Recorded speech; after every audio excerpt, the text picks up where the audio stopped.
Questions? But is it not becoming increasingly difficult with the internet and mobile phone and satellite phones to stop information coming and news coming out of Tibet to the outside world? Coming out? Yeah, well, of course, I think, however much, Chinese government tried to, control flow of news, both into Tibet and out of Tibet. I think it's it's uphill task for them, and that's why it's very difficult to understand their mentality. Last March, actually there's a very good article by an Indian senior journalist. It's been on website.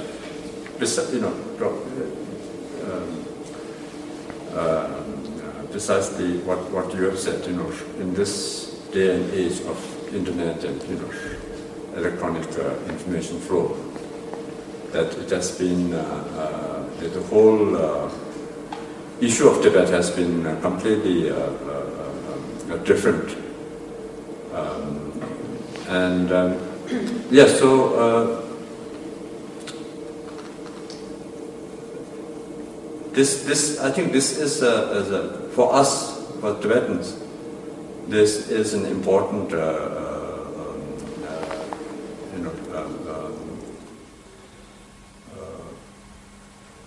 advantage, and that's why we, if you look at certain aspects of Tibet, it's hopeless. We'll be packing our bags and hands up, give up. But on the other, the determination of people in Tibet, generation after generation, the young people particularly now, and their ability to communicate among themselves, linked, because again, very big regions scattered, but through mobile phones, and also communicate with the outside world, and outside world also, getting into.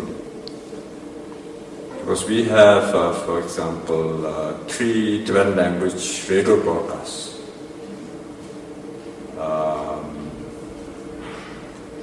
Voice of America has a program, and then United States, through a special congressional legislation, we have set up Radio Free Asia, and Radio Free Asia was modeled on Radio Free Europe, and also a big Tibetan language program. And then radio in Norway, also for many years, have started a Tibetan language broadcast. So every day, I think about 17, 18 hours of broadcast in Tibetan language going into Tibet. Now people in Tibet, they can't listen to these openly. If they're caught, then they'll end up in prison, even though unfortunately. But they find ways of they hide under like close all the windows, or they turn on their television, normal Chinese television, very loud, and then listen. So information they get also of outside support. There's also, I think, very quite substantial. So that also, I think, keeps them their hope alive, because I think it's very much. Yesterday at Berlin Wall, there was big celebration and reminiscing about what it used to be. It's very similar, in Radio Free Asia, and, for example, let's say Radio Free Asia and Radio Free Europe. In 1989, when then Czechoslovakia, President Havel became president, The first thing President Havel in this nationwide address as a president said that he would like to invite as his international guests two persons. President Havel said 2 persons he would like to invite. One was His Holiness the Pope, and the second His Holiness the Dalai Lama. He said there's a moral decline in the society, and his first guest would be these 2 religious leaders. So immediately invitation came to His Holiness the Dalai Lama, and in those days no fax or there's a good old telegram. So in India, the telegram came from President Havel's office that he would like His Holiness the Dalai Lama to visit then Czechoslovakia at the earliest time possible. And His Holiness was about to leave for a long trip to Europe when the telegram came. So since he is going to be already in Europe, so he said, I'm going to be in Europe and I will come over to Prague. And so His Holiness went to Prague. I was also on that trip. And there's the street was. There were a lot of documents, actually, films. The street was completely, full of people.